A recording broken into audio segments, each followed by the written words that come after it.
Hola, ¿qué tal? Buenos días a todos. Mi nombre es Paco Abad, soy director y fundador de la Fundación Empresa y Sociedad. Es una fundación que se dedica a acercar la innovación que viene del mundo emprendedor a la innovación que busca la empresa, sobre todo la empresa grande. Muchas gracias por habernos invitado a moderar este coloquio, donde enseguida vais a ver a los protagonistas de esta mesa redonda que llamamos I+D sobre ruedas, cómo rentabilizar la innovación en automoción y cómo no la hacemos en Valencia, claro.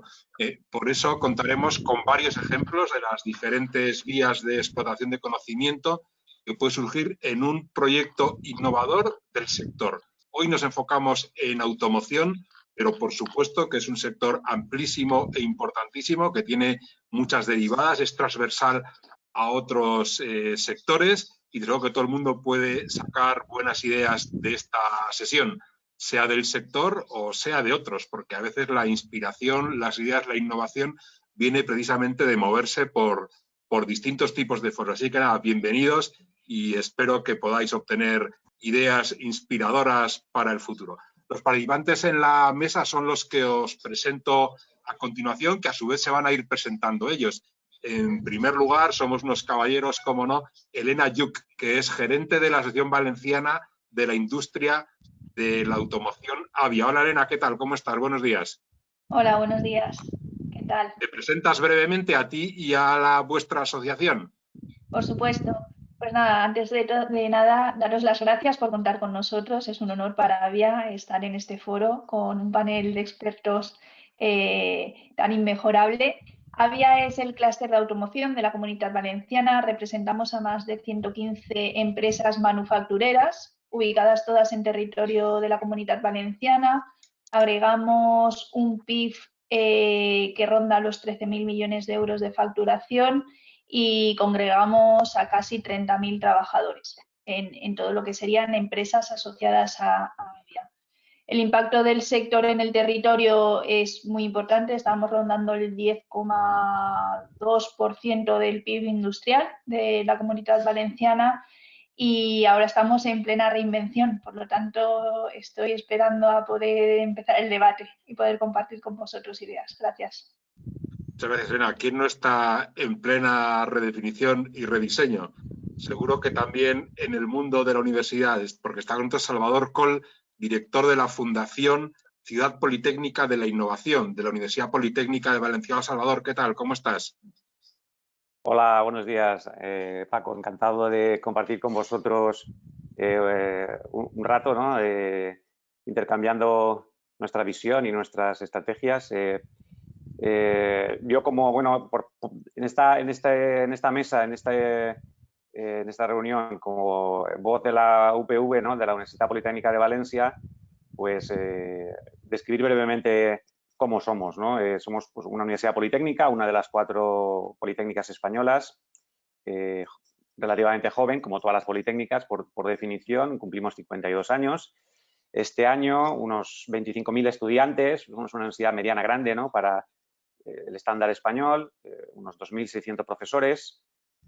Ya que el tema de hoy es la innovación, pues decir que aglutinamos a unas 4.000 personas más o menos en actividades de innovación, contando profesores y investigadores contratados con cargo a proyectos. El año 19 batimos nuestro récord histórico de ingresos por I+D+I, por unos 75 millones de euros. Estamos muy contentos, esperamos que se mantengan las cifras este año y los próximos. Y producimos alrededor de unas 30 patentes por año. Tenemos una cartera de unas 300 actualmente. Promovemos de 2 a 4 spin-off anualmente con resultados o tecnologías propiedad de la universidad. Actualmente tenemos una cartera de unas 20 spin-off. Promovemos la creación de startups también, de estudiantes y recién egresados, unas 40 por año, casi 900 desde que empezamos allá por el año 92. Y disponemos de un parque científico, ¿no? Que intenta conectar la investigación e innovación con el mundo empresarial y la sociedad, ¿no? Para terminar, pues decir, como resumen, porque somos la mejor politécnica española en los rankings internacionales, en todos ellos.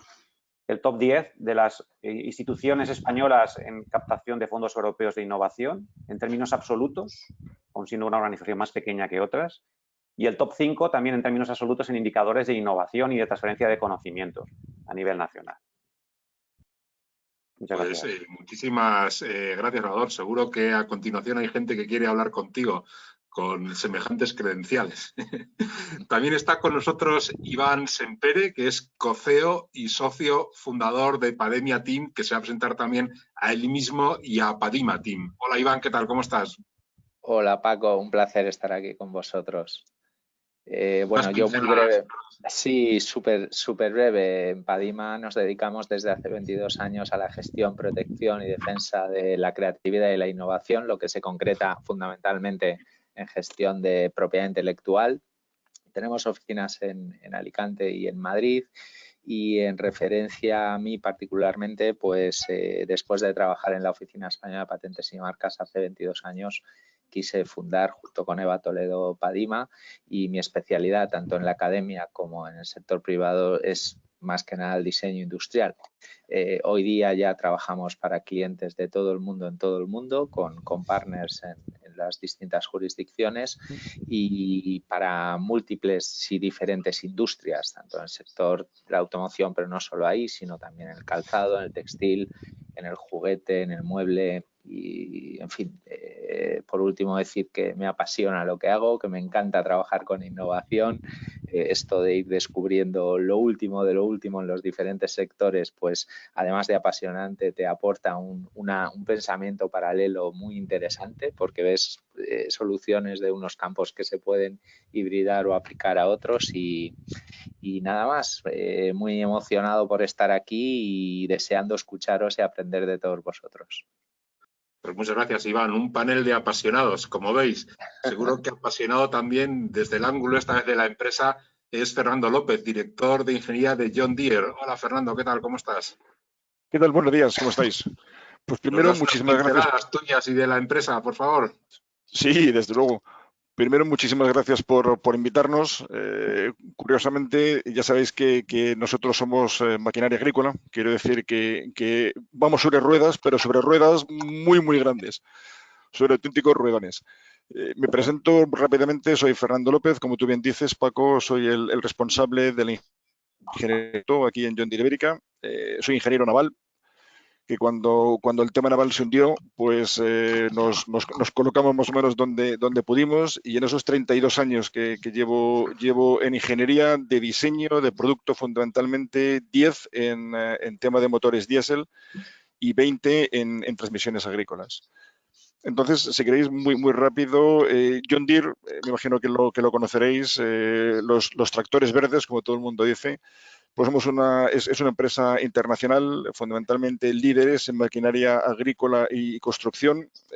La empresa más o menos factura unos 35.000 millones de dólares y en todo el mundo son unos 40.000 empleados. Aquí en España, hay la parte donde yo estoy, que es la fábrica. Somos unos 1.100 empleados, más o menos con unos 300 millones de euros de facturación. Y llevamos 60 años más o menos abiertos, ¿no? De los cuales una parte fabricamos tractores hasta en 1995, donde nos reconvertimos. Fijaros que el tema de la reconversión nosotros lo empezamos muchos años, y desde 1995, como os decía, pues fabricamos componentes agrícolas, ¿no? Fundamentalmente transmisiones, mandos finales, cajas. Y en concreto, la labor que tiene asignada mi equipo, que como os decía es la ingeniería de producto, pues lo que hacemos es identificación tecnológica de soluciones, el diseño y la prueba de los productos, y finalmente, pues una vez que ya está en producción, acompañamos a lo largo de la vida del producto en lo que llamamos mantenimiento de producto, temas de garantías, calidad, todo lo que tiene que ver con coste y ese tipo de cosas, ¿no? Así que otra vez, Paco, muchísimas gracias por invitarnos. Nada, un lujo contar con una historia de innovación de tantos años, porque no habéis empezado anteayer precisamente y ahí estáis reinventándoos continuamente, ¿no? Como todos. Y pasamos a otra parte del sistema, que es la relacionada con la inversión. Está también con nosotros Pedro de Álava, que es Senior Venture Capital y Fund Manager de Enclave Capital. Hola Pedro, ¿qué tal? ¿Qué hace un chico como tú en un sitio como este? Hola, pues nada, ¿qué tal? Buenos días a todos. Nada, Paco, gracias y Antonio, gracias por invitarnos y un saludo a todos mis compañeros.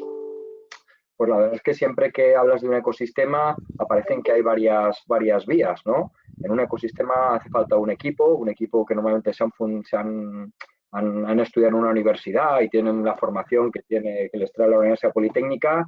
Hace falta tener ideas, esas ideas habrá que patentarlas, ¿verdad, Iván? Y habrá que protegerlas de alguna manera y habrá que tener un business model o un producto, ¿no? Como decía Fernando, ¿no? Y cuando analizas todo ese tipo de cosas te queda una pata que es la financiación, ¿no? Dices, bueno, vale, pero ¿quién está financiando este tipo de proyectos que tienen un riesgo tan alto, ¿no? Y por lo tanto, en Clave Capital nos dedicamos un poco a esto, ¿no? Podíamos haber invertido en apartamentos o podíamos haber invertido en gasolineras, pero decidimos volvernos locos en propiedad intelectual y en proyectos tan jóvenes, ¿no? Y la verdad es que luego lo desarrollaré un poquito más, pero la industria justamente ha girado hacia ahí, ¿no? Nosotros tenemos fondos que nos dedicamos a hacer lo que se llama innovación abierta, donde ayudamos a las corporates a buscar innovación y a incorporarla en sus propios procesos. Os hablo de compañías bastante grandes a nivel del país y hemos montado diferentes fondos de capital riesgo para hacer lo que se llama transferencia de tecnología. Estamos trabajando con sectores muy concretos, entre ellos, por ejemplo, el sistema agroalimentario del país, ¿vale? Tenemos compañías muy grandes que están trabajando con nosotros y con lo que os digo es que el momento es que los inversores financieros realmente lo que solemos hacer es intentar poner los bueyes delante del carro, nada más que eso, porque los bueyes del carro están. Lo que pasa es que el orden importa para luego obtener beneficio, ¿no? Y con ese modelo de intentar poner los bueyes delante del carro, lo único que hacemos es que los bueyes tiren y el carro funcione. Pero nosotros lo único que hacemos es esa pequeña grasa para que esto funcione. Yo llevo 15 años en el mundo del capital riesgo, empecé en el ámbito de private equity haciendo operaciones más grandes y desde los últimos años pues me he reconvertido a operaciones más de transferencia de tecnología y evidentemente todo lo que ha dicho Salvador lo puedo ratificar porque estamos gestionando un fondo de la Universidad Politécnica de Valencia a nivel de innovación y estamos muy orgullosos de todo lo que está pasando allí porque el ecosistema de la propia UPV, con todo lo que ha dicho Salvador, pues se complementa con un inversor financiero como nosotros y por lo tanto, enhorabuena de contar nuestras experiencias, que tenemos muchas. Claro que sí, fundamental también la innovación para impulsar y fundamental también el papel de Aiming, que es quien nos convoca hoy y para eso además nos acompaña Antonio Ruiz, que es el responsable de desarrollo de negocio en Levante y Murcia de Aiming, que es el que ha movido los hilos, yo creo, para que todos estemos aquí, ¿no? ¿Es algo así, Antonio? Buenos días. Algo así. Buenos días a todos y hoy un placer de que estéis aquí y que nos podáis compartir todas las experiencias.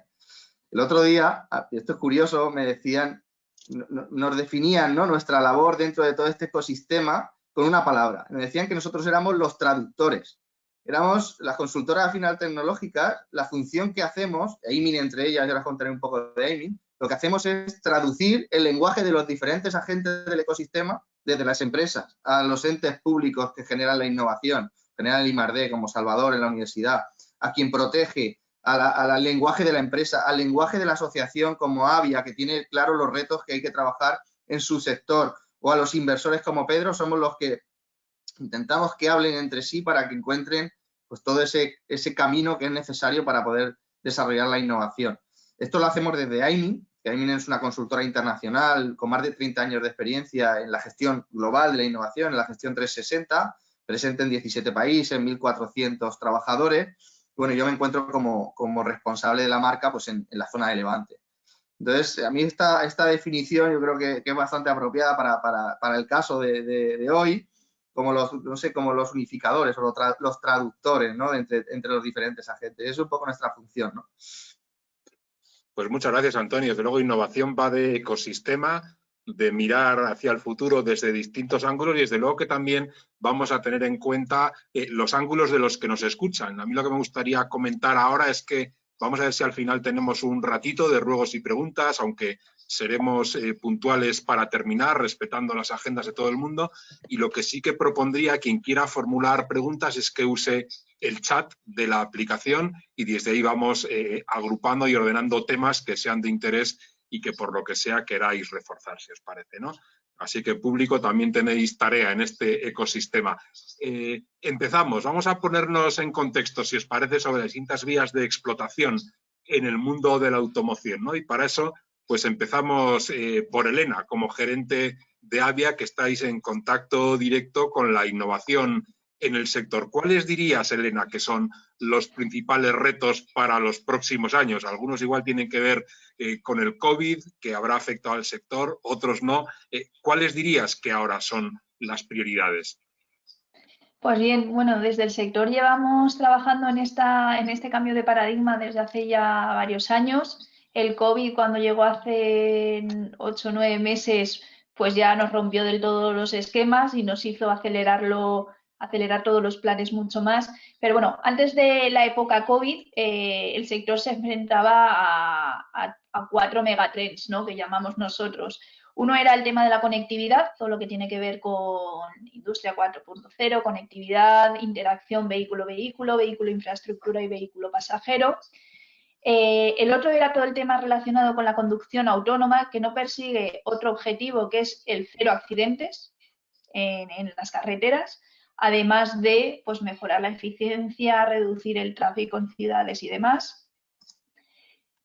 Un pilar fundamental y que Europa está plenamente volcada en él es el tema de la sostenibilidad, buscar vehículos más eficientes, vehículos con 0 emisiones y, bueno, con todo ello, pues el push que se está dando al vehículo eléctrico, pero aquí me gustaría puntualizar que existen otro tipo de motorizaciones que también parece que presentarán buenas funcionalidades y que no hay que dejar de seguirlos, ¿no? Porque desconocemos lo que pueda pasar en 20, 30 años en el desarrollo de la I+D+I.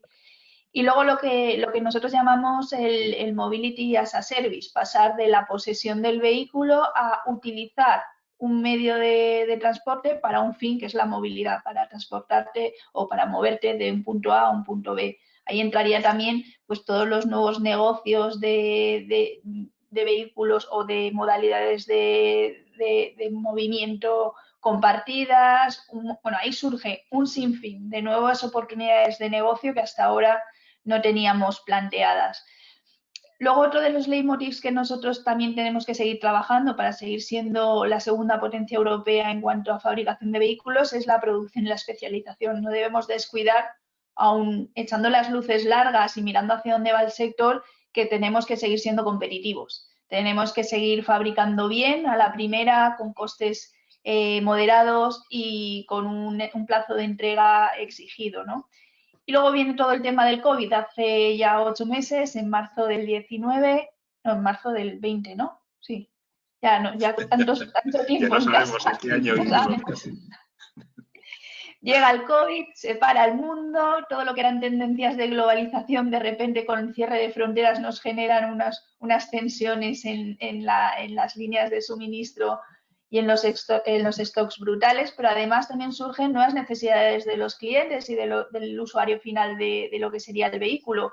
El vehículo ahora mismo es el medio de transporte, yo creo que más seguro, ¿no? Porque lo utilizas tú y metes ahí, pues, generalmente a tu grupo burbuja, ¿no?, a tu familia, pero necesita unas funcionalidades nuevas que son desinfección, son habitáculos con más ventilación y, bueno, pues todas estas demandas que hasta ahora no eran tan exigidas por el consumidor final, pues han subido en el ranking y ahora mismo, pues, son temas calientes sobre los cuales las empresas están invirtiendo muchísimo tiempo y muchísimo dinero en hacer I+D+I. Pues efectivamente, así lo estamos viendo esta última parte también, ¿no? Nosotros, como fundación, hacemos unas convocatorias periódicas para intentar dar a las empresas grandes como las que estáis aquí hoy, para que puedan encontrar respuestas de aplicación rápida en el mundo emprendedor con el que nosotros trabajamos, ¿no? Y de luego se han disparado, obviamente, en las de este año, las que tienen relación con lo que comenta Elena, ¿no?, que es con la protección de espacios, con la desinfección, tanto de grandes espacios, por ejemplo, de oficinas, pues como de autobuses, trenes y demás, digamos, medios de transporte globales que tienen que ver también, por supuesto, que con la automoción y con la movilidad, ¿no? Claro que está en plena revolución en estos meses, además de las líneas de fondo que comentabas antes, ¿no? Y podemos pasar a lo mejor de ese de esa visión general tan interesante que nos has comentado, Elena, al mundo, digamos, universitario, ¿no? ¿Cómo pasamos, Salvador, de lo global, digamos, a la investigación aplicada? ¿Estáis de alguna manera conectados con esas prioridades y con los pasos siguientes desde la universidad, de una universidad tan puntera como has comentado antes, Salvador? Sí, totalmente. Nosotros, la universidad, el activo más importante que tiene y con el que pueda generar valor para la sociedad y en particular para el sector de la automoción, pues es el talento. Entonces, con ese talento hay que transformarlo en impacto socioeconómico para el sector de la automoción y para otros. Y ese impacto se vehicula o lo podemos generar utilizando distintas rutas de generación de valor con los propios graduados, formando el mejor talento posible para nuestro entorno.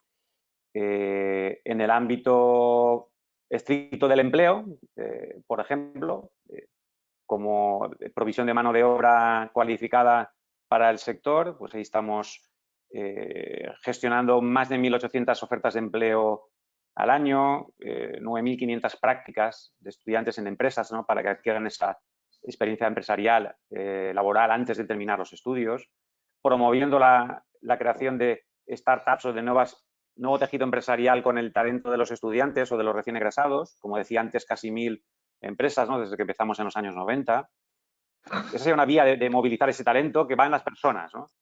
Hay otra vía de movilizar el talento que es a través de los resultados, es decir, talento ya encapsulado, talento empaquetado o registrado, a través de las patentes o el software que tenemos registrado, buscando pues hacer licencias de esa tecnología al tejido empresarial. Ahí estamos impactando en unas 20 al año, o como decía antes también creando nuevo tejido sobre patentes o tecnologías propietarias, ¿no?, de la universidad, 2 o 4, ¿no?, spin-off, entre 2 y 4 spin-offs anuales.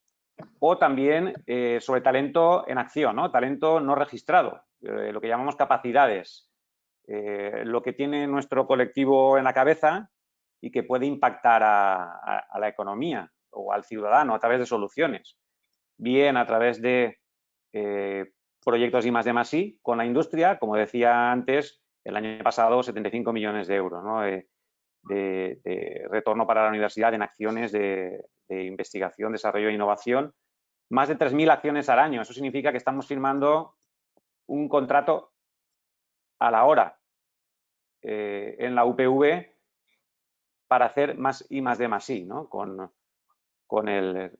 nuestro entorno.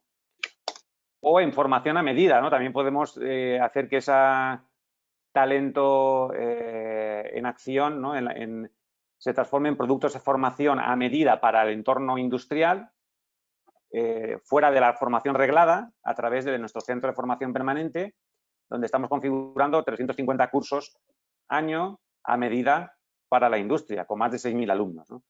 Eso de manera, digamos, transversal. Esa acción es toda la vehiculación de la acción de la UPV en innovación hacia el entorno, ¿no?, que tenemos una tradición de mucha conexión, ¿no?, con nuestra sociedad.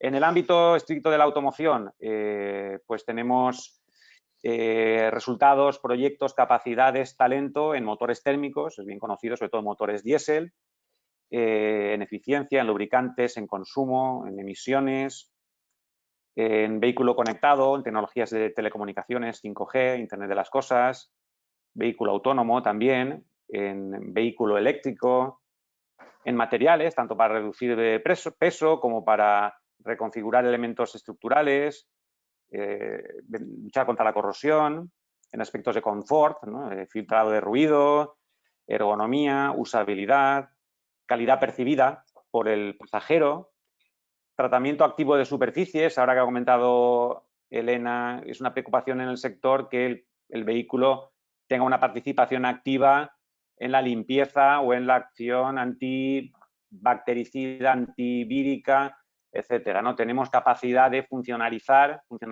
superficies de manera que tengan elementos activos que liberen compuestos, digamos, que puedan luchar contra estos ataques, ¿no? Estas agresiones, o que puedan descontaminar el ambiente, etcétera. Tenemos capacidades en control de calidad, visión por computador, robótica, en fabricación, automatización, Industria 4.0, picking de piezas, flujo de materiales, control de stocks, aprovisionamiento, no sé, tecnologías de hidrógeno. Tenemos un montón de capacidades a la espera de encontrar una oportunidad, ¿no? Ahí sí que necesitamos que el sector, y estamos trabajando con Avia muy intensamente, por ejemplo, en esa dirección, que el sector tire de nosotros, ¿no? Porque muchas veces la academia, el investigador, no tiene el objetivo puesto en el negocio o en el valor de la tecnología, sino más bien en el problema tecnológico en sí mismo, ¿no?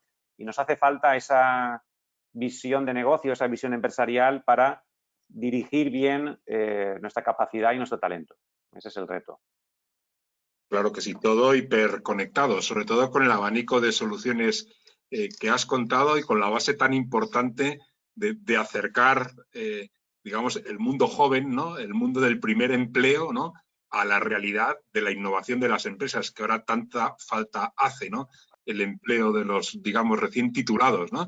Y todo ese mundo de la universidad y de la investigación ligada a lo que necesita la industria, requiere, has comentado, proximidad al área más práctica de la empresa, pero también genera, entiendo, una serie de protecciones, ¿no? Que es lo que también pone en valor de alguna manera el trabajo que hacéis, entidades que trabajáis en la investigación más profunda, ¿no? Ahí entramos en todo el mundo de los medios de protección a través de patentes y demás que nos comentaba antes Iván. Iván, ¿nos puedes comentar cuáles son los medios de protección de la innovación más comunes, sobre todo en el sector innovación, ¿no? Para que supongo que apoyan especialmente y motivan a esa investigación más profunda para que luego se pueda aplicar? ¿Cuáles son los medios de protección más habituales? Gracias, Paco. Pues mira, esto depende mucho de la tecnología que se genere. Al final hay distintas herramientas, distintas soluciones y dependiendo de lo que hayamos generado, de los resultados de la investigación, pues tendremos que aplicar unas u otras. Lo que está claro es que la propiedad intelectual, y por lo que te decía al inicio Pedro en la introducción, es la herramienta que convierte un recurso, que es la creatividad, en un activo empresarial. Por tanto, a la industria, a las empresas le va a interesar tener ese activo para poder licenciarlo, para poder venderlo y para poder explotarlo, ¿no? Yo creo que en el sector de la automoción, y ya descendiendo o aterrizando más en el motivo de la jornada de hoy, ha habido diferentes y múltiples innovaciones desde que Carl Benz lanzara o diera el pistoletazo de salida en este sector de la automoción. Pues ha habido muchas innovaciones, ¿no? Los referentes, pues como decía Salvador, a lubricantes, también a motores, sistemas de seguridad, equipamientos. Entonces, si entendemos que la propiedad intelectual no protege conceptos, sino soluciones concretas, por ejemplo, no cabría la protección de la acción de frenar. Yo quiero patentar el que un vehículo frene. Eso no se puede proteger, no se protegen conceptos. Sin embargo, sí que hay soluciones concretas para cumplir esa función, pues desde los frenos de disco, de tambor, antiguamente, pasando por los ABS, hasta los sistemas de frenado más actuales.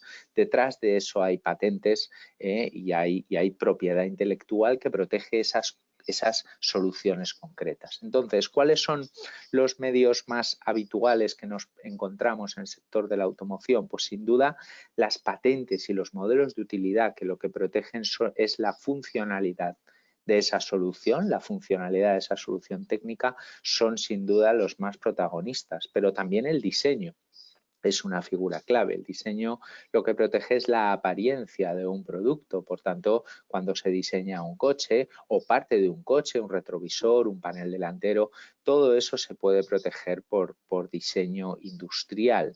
Y en particular hay una regulación específica en la ley de diseño hacia los componentes que exige que sean visibles para poderlos proteger y además que cumplan con los requisitos de protección del diseño, que sean nuevos y que sean singulares. Pero para el sector de la automoción en particular hay una cláusula que se llama la cláusula de reparación, que lo que tiende es a liberalizar este tipo de componentes exteriores cuando la finalidad es la reparación.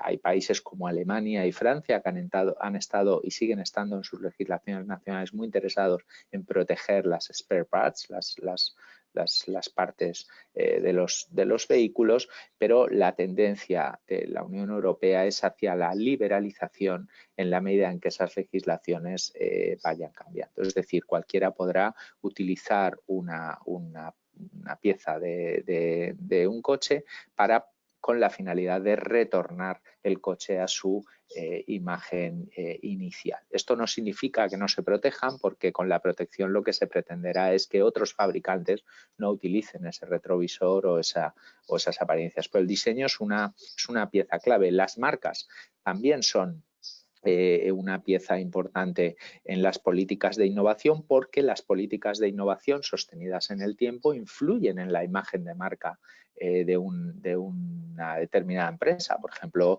Volvo viene muy asociada a la seguridad y, por ejemplo, la innovación es uno de los valores de John Deere, por ejemplo, junto con la integridad, el compromiso y la calidad. Fernando, luego me corriges si no, lo he visto en vuestros elementos de comunicación que así es, ¿no? Y también el software, como decía Salvador, pues se protege también por propiedad intelectual. Lo único que ocurre es que recientemente, fruto de lo que decía Elena, de la digitalización, del movimiento de sostenibilidad y de hibridación que hay de unir cosas tangibles con intangibles, todo ese movimiento alcanza también al sector de la automoción y por tanto todas las innovaciones o la gran mayoría de innovaciones actualmente comprenden software, comprenden la toma de datos y la administración de esos datos e integran también inteligencia artificial. Y todo eso para hacernos pues transporte más eficiente, más placentero y más conectado, ¿no? a los usuarios. Y todo eso impacta y ha impactado en la revisión y en la actualización de la propiedad intelectual. ¿Cómo? Y ya voy finalizando esta parte, en tres aspectos fundamentales, Paco. La primera, la flexibilización del sistema de patentes, es decir, cada vez hay más patentes que integran software, las conocidas como Software Implemented Invention. Esto en Estados Unidos estaba mucho más desarrollado, Europa era más reticente y ahora hemos tenido que flexibilizar nuestra postura. En segundo lugar, también en integrar la inteligencia artificial en los sistemas de propiedad intelectual, de protección. El gran debate es, oye, si inventa así dicho un poco a lo bestia, si inventa una máquina, ¿esto puede ser protegido? ¿No puede ser protegido por una patente? El sistema de patentes se creó para fomentar la creatividad en los humanos, no en las máquinas. Entonces ahí hay un debate muy profundo, muy interesante. Y también tenemos que tener en cuenta un estiramiento del concepto de marca. No solamente pensar en la marca en el nombre, John Deere o Volvo para distinguir productos, sino pensar en marcas tridimensionales. Hay marcas tridimensionales como por ejemplo el tradicional Mini o el coche inglés, son marcas. Cuando la forma de un producto puede identificar el origen empresarial, viene siendo o puede alcanzar la condición de marca. En el caso de John Deere, por ejemplo, tiene marcas de color muy interesantes, de la combinación verde y amarillo, y por tanto puede evitar que otros utilicen esa combinación de colores, ¿no? Más allá de su nombre. Entonces, olores también. En Estados Unidos hay marcas de olor para distinguir neumáticos. En fin, hay un estiramiento del concepto de marcas que nos permite, por tanto, utilizar distintas herramientas en función de la innovación que estemos analizando. ¿Y cuál dirías, Iván, incide un poquito más, cuáles dirías que son los puntos más calientes, ¿no? Los puntos clave para una adecuada protección, ¿no? de la propiedad industrial en el sector automoción? ¿Se puede decir que hay puntos clave? Sí, yo diría que son 4, muy brevemente. El primero es una mayor utilización de los secretos empresariales. Al final, mucha de la innovación se genera y se debe generar en secreto. Por tanto, acuerdos que nos aseguren el mantenimiento de la confidencialidad en el proceso de innovación a nivel horizontal, cooperación entre empresas, y vemos que hay mucha cooperación entre empresas, por ejemplo, para desarrollar soluciones más sostenibles, coches eléctricos y demás. Ahí es muy importante el tema del secreto. Y también en sentido vertical, con proveedores especializados, pues también mantener la confidencialidad hasta que decidamos sacar esa innovación al mercado, porque más vale ser la sorpresa que ir detrás de la sorpresa, ¿no? Entonces, ahora tenemos una ley de secreto empresarial en España desde el año pasado, y todo esto viene de una directiva del año 16, y por tanto este es un capítulo importante, protegernos mejor utilizando estas herramientas del secreto empresarial. La segunda cuestión puede ir ligada a la gestión en general de la propiedad intelectual. Si hablábamos de las patentes y los modelos de utilidad, creo que un aspecto clave es mejorar los protocolos de vigilancia tecnológica. Y vigilancia tecnológica significa incluir las patentes chinas, porque los chinos son los que más patentes están solicitando en el mundo. Entonces, esos sistemas tienen que incluir la traducción de esas patentes para poder entenderlo. Si no, te estás perdiendo el 60% de la innovación del mundo, y por tanto eso puede ser un problema estratégico bastante importante. En el diseño, hay que tener muy en cuenta los límites de la funcionalidad y lo que hablábamos de los componentes. En las marcas, pues tener esa mente abierta. Por tanto, la primera es gestión del secreto empresarial, la segunda, la gestión de la IP. La tercera, el tercer punto caliente y clave sería la contratación. Es decir, tenemos que generar contratos que nos hagan sentir cómodos, tanto con la gestión de los secretos como de la propiedad intelectual. Muchas veces vemos que hay contratos en los que las partes no saben qué es lo que aportan, no saben quién es o quién puede ser el titular de los derechos de explotación. Incluso cuando se decide, oye, los dos seremos cotitulares, vale, pero ¿quién decide si la patente se extiende o no se extiende? Eso va a conllevar unos gastos. ¿Quién paga eso? ¿Quién afronta eso? Pues todas esas cosas de contratación es importante. Y finalmente, algo en lo que nos detenemos muy poco y desde mi punto de vista es fundamental, la comunicación de la innovación. Es decir, al final, los procesos de innovación pueden ser utilizados como herramientas de marketing que incrementen la reputación de las marcas, incrementen la reputación empresarial. Entonces, hay que cuidar mucho qué se comunica y cuándo se comunica, ¿no? Y volviendo al ejemplo que antes hemos comentado de Pfizer, pues lo tenemos muy claro, ¿no? ¿Qué es lo que comunicas y cuándo lo comunicas y cómo eso puede repercutir en tu reputación? Por tanto, esos serían los 4 aspectos más calientes o fundamentales que habría que tener en cuenta desde mi punto de vista. Factores claves muy importantes, ¿no? Que van mucho más allá de que lo que los profanos nos podemos imaginar, y es que se limita casi al tema jurídico, ¿no? Pero influye el secreto, influye la comunicación, el momento de la comunicación, un mundo en el que seguro que no te aburres, ¿no? Pasamos ya también de, no sé si decirlo, de las musas al teatro, ¿no? En el buen sentido de la palabra, porque tenemos que aprovechar que está con nosotros una empresa como John Deere, que lleva un tiempo ya en el mercado, es de los clásicos, ¿no? Y que, bueno, se mantiene en la punta del iceberg precisamente porque es capaz de integrar tecnología en algo de alguna manera tan clásico, aunque ha evolucionado tanto como la maquinaria agrícola, ¿no? ¿Qué efectos obtenéis, Fernando, como empresa integrando la tecnología en vuestra maquinaria? Sí. Gracias, Paco. Pues si queréis, dejadme un poco que justifique por qué es necesario la innovación y la tecnología en el sector agrícola. Fijaros que el sector agrícola o el negocio agrícola es un sector muy singular y fundamentalmente porque la naturaleza manda. Es decir, el fulano que está operando un campo pues está sometido a unos tiempos de siembra. Esos tiempos de siembra están mandados por la temperatura de la tierra y el tío tiene que estar esperando hasta que la tierra tiene una temperatura óptima y entonces plantearse el que tiene que empezar a sembrar. Luego después tiene que hacer todos los tratamientos que tiene que ver con pues la fertilización, todo el control de plagas y tal. El tío planta, espera, y esa espera es siempre una espera activa. No os penséis que los agricultores esperan y están tranquilamente en la cama mientras que las plantas suben. Y en algún momento, cuando llega un momento en que la madurez de esas plantas es la adecuada, pues el hombre tiene que salir y hacer la recolección. Y una vez que ha terminado, pues tiene que volver a hacer otro tratamiento y en algunos casos dejar que la tierra se recupere y en otros casos pues la deja lista para trabajar.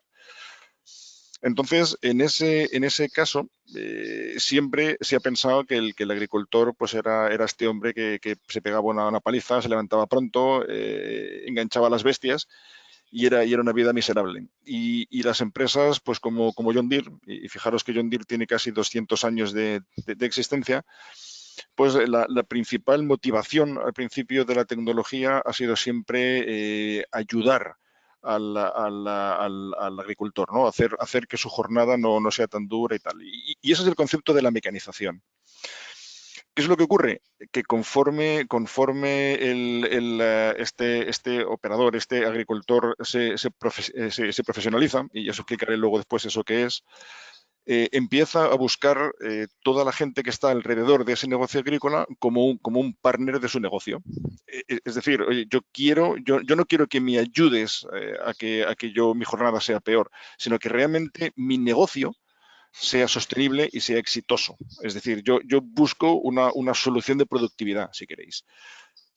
Claro, conforme se profesionaliza esa explotación agrícola, realmente empezamos a tener una cosa muy interesante y es que las especificaciones no las guía John Deere o nuestra competencia, sino que es el propio agricultor el que las empieza a guiar, ¿no? Empiezan a pedirte cosas. Y fijaros que es curioso que empezamos a tener algunas especificaciones que son parecidas a lo que en automoción llamáis alta gama. Es decir, empezamos ya a hablar de cosas como prestaciones, empezamos a hablar de potencia, empezamos a hablar de par, empezamos a hablar de productividad, que en el campo se expresa con toneladas hora. Es decir, si yo compro tu máquina frente a la máquina del competidor, ¿cuántas toneladas hora me va a poder recoger? ¿Cuántas toneladas hora me va a poder tratar? Empezamos a hablar cada vez más incluso, y lo cual a nosotros nos encanta, que es el tema de la eficiencia energética. O sea, es decir, si yo estoy recolectando esas toneladas por hora que te decía, ¿a qué coste de combustible? Mientras que todo el tema eléctrico, todo el tema de la pila de combustible se desarrolla, pues seguimos trabajando con motores diésel. Y por eso os decía que la pregunta es ¿cuál es la eficiencia total de tu sistema? O sea, es decir, ¿cuántos litros de combustible tengo yo que utilizar para mantener una máquina? Y para daros una idea, en máquinas grandes de nuestro portfolio, pues estamos hablando fácilmente 400, 500 litros de combustible al día. O sea, daros cuenta cómo ese tipo de cosas son súper importantes. Otra cosa también, los agricultores son los operadores, si queréis, son personas que se tiran del orden de pues en 10, 12 horas montado en una máquina, y ese agricultor ha salido de su casa en un coche de los que vosotros fabricáis componentes o vendéis, y el tío entra y tiene GPS, tiene radio, tiene aire acondicionado, y tiene un asiento súper cómodo y no tiene sentido, no debería, y a lo mejor son 15 minutos lo que tiene de viaje desde su casa a la operación. Y entonces se monta y tiene un horizonte, como os decía, de 10, 12 horas, en las cuales, pues razonablemente, aquello tiene que ser lo más cómodo posible. Con lo cual, todos los estándares de comodidad, incluso si queréis de puesto de trabajo, se están aplicando a todas esas máquinas, con lo cual se ha tenido que desarrollar una tecnología muy, muy buena para que él tenga esos estándares.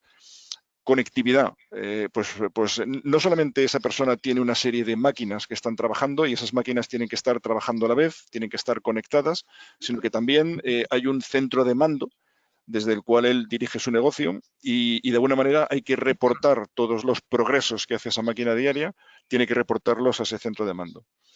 Y finalmente, pues imaginaros que todas estas máquinas operan pues, en campos. En general en Europa no son muy grandes, pero en Estados Unidos son campos grandes, estamos hablando de cientos, incluso miles de hectáreas. y si tú tienes un problema técnico, por ejemplo, pues que te falla un componente, la máquina se para y tú de repente estás en la mitad de ningún lado. Y ya no solamente es cómo recuperas esa máquina y cómo lo arreglas, sino lo que es más importante incluso para ellos, que es esa máquina se para y tú estás dejando de facturar. Estás dejando de ganar dinero con esa máquina. Con lo cual, cada vez más, las exigencias de fiabilidad y sobre todo de bajo mantenimiento, pues son importantes. Siguiente punto. Llegamos a que este hombre es un empresario agrícola y se da cuenta que realmente su conocimiento, él saca más partido de ese conocimiento cuando está en ese centro de mando que cuando está operando la máquina. Y entonces empieza a desviar hacia lo que se llama el operario de maquinaria. Es decir, una persona que no necesariamente tiene un nivel técnico alto, que no necesariamente conoce el campo, conoce el negocio, pero gana un sueldo y opera una máquina. Y entonces toda esa alta tecnología que os decía que nos hemos obligado a meter en una maquinaria, además tenemos que añadirle tecnología para facilidad de uso. Es decir, aquella persona que antes conocía muy bien el campo, conocía muy bien sus usos, conocía muy bien las best practices, si queréis, de cómo operarlo, ahora delega en una persona de mucho más bajo nivel para él poder concentrarse en su negocio. Eso quiere decir que a partir de ese momento la inteligencia se transfiere a la máquina. Y eso es un tema súper interesante porque una máquina de ese tipo, como os podéis imaginar, hay que hacer settings, ajustes. Esos ajustes el agricultor sabe hacerlos, el operario de la máquina no lo sabe porque no tiene conocimientos del negocio. Entonces, esa inteligencia de la máquina empieza a reemplazar al operario y empieza a, mediante pues, settings automáticos, inteligencia artificial, empieza a generar la máquina entiende cuáles son los usos agrícolas y empieza a tomar decisiones respecto al setting de la máquina de esos procesos agrícolas.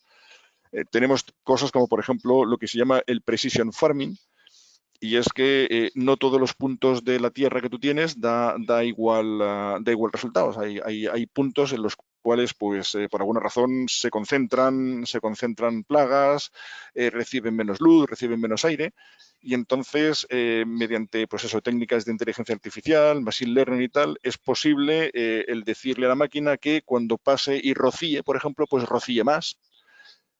Cuando la máquina vaya a recoger, que vaya un poquito más rápido, porque se supone que la densidad de plantas es más baja.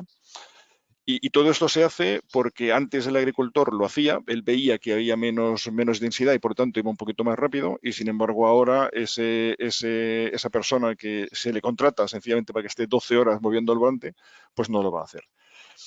Entonces, fijaros que la capacidad de integración de toda esta tecnología es fundamentalmente la capacidad de diferenciarte.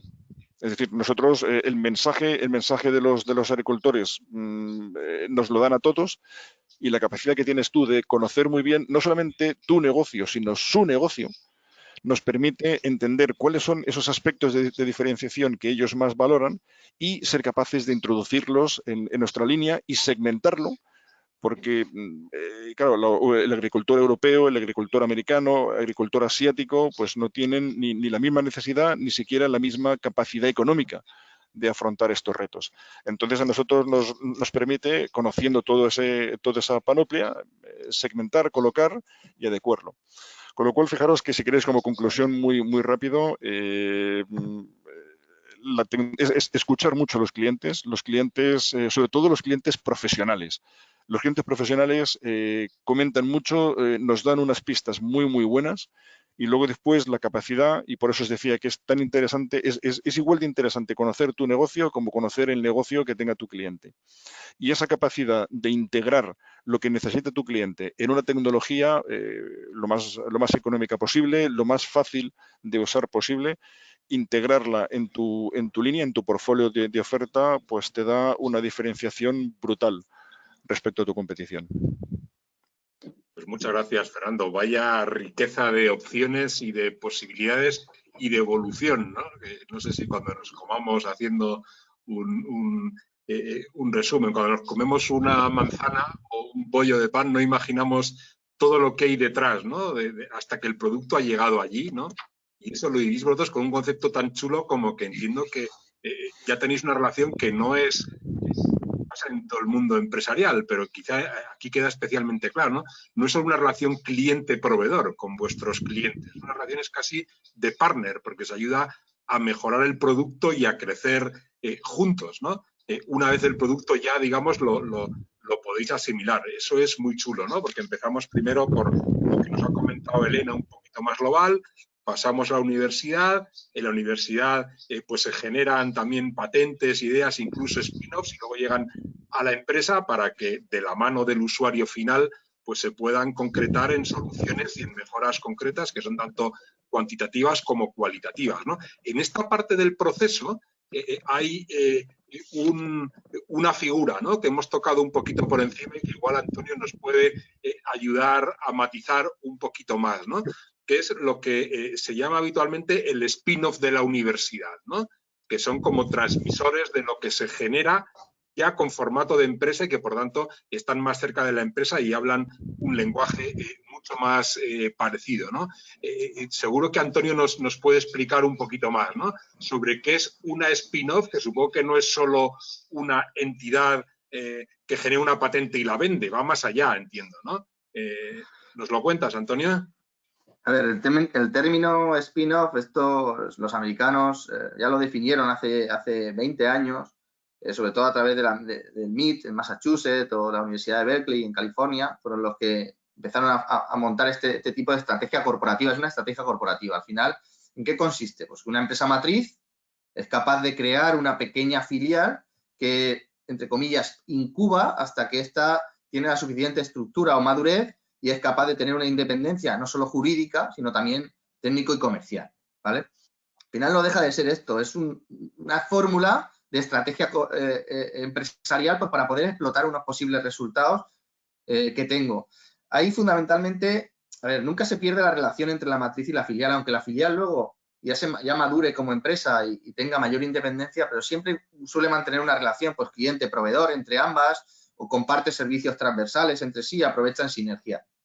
Normalmente hay dos grandes tipos de spin-off, pues las podemos encontrar como spin-off corporativas o empresariales. Aquí el modelo es que una empresa, ya sea de propiedad privada o propiedad pública, crea esa pequeña filial y esta filial pues también puede llegar a ser una startup si lo que tiene dentro es una tecnología con mucha escalabilidad, enfocada a la gestión de la tecnología de la información, etc. O no, o directamente puede ser una pequeña comercializadora, pero como nace de una matriz, pues no deja de ser una spin-off.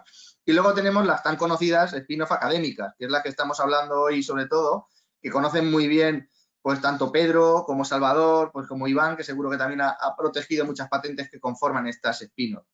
Y no deja de ser lo mismo. O sea, al final una empresa que nace de un organismo de investigación, como puede ser una universidad o un centro tecnológico.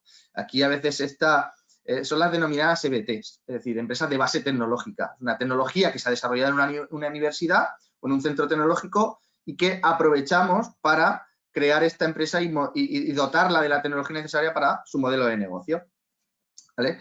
Esto, reitero otra vez, es una estrategia corporativa. Tiene una serie de posibles opciones por las cuales yo la aplico. Es decir, aquí, primero, puede ocurrir que sea porque queremos aprovechar talento que de otra forma a mi empresa matriz, con mi modelo de negocio, no me llegaría. Imagínate, John Deere son muy buenos en equipos, maquinaria agrícola, pero tiene un conocimiento, crea una spin-off pues para a lo mejor desarrollar un motor para vehículos normales, ¿no? Turismo. De tal forma que al final acaba contratando a personal para ese modelo que no debería contratar para su matriz, porque no tiene nada que ver fabricar un coche, un turismo, que fabricar una agrícola. Pero, sin embargo, aprovecha las sinergias, pues aprovecha a lo mejor el diseño, dado que tiene esa filial, pues aprende cómo mejorar el diseño en sus máquinas agrícolas. Por ponerte un ejemplo, ¿vale? Me estoy inventando.